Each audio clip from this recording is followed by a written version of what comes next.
Bonjour, c'est Eric pour les road trips de Nat et Eric. Je vais vous montrer notre setup d'hiver en dessous du tempo.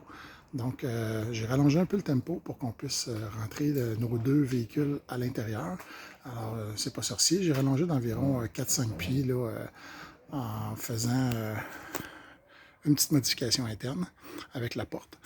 Ensuite, pour notre setup de borne de recharge, on a deux bornes. On a la EV1 30 ampères ici et on a la Heavy Duty qui est aussi 30 ampères.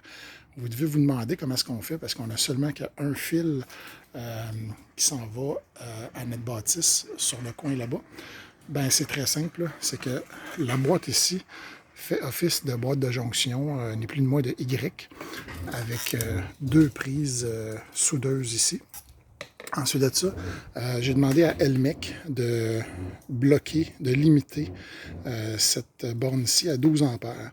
Donc, quand on utilise seulement qu'un chargeur pour brancher une voiture à la fois, ben on utilise celle-là. Donc, on a 30-32 ampères là, dans son maximum. Et puis quand on a besoin de recharger les deux voitures pour la nuit, à ce moment-là, on branche la Nissan Leaf sur celle-là, qui est à 12 ampères, et on branche celle-là sur la Tesla.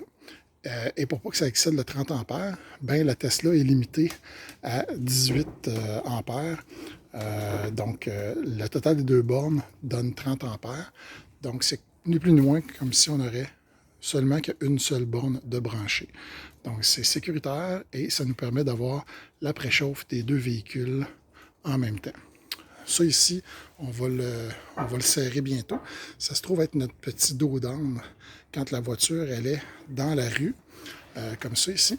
Bien, à ce moment-là, le dos d'âne est placé sur le trottoir comme ça pour que personne trébuche dedans. Et puis, ça fait 5 ans qu'on fonctionne comme ça. Et puis, il n'y a aucun problème jusqu'ici. Donc, à la prochaine.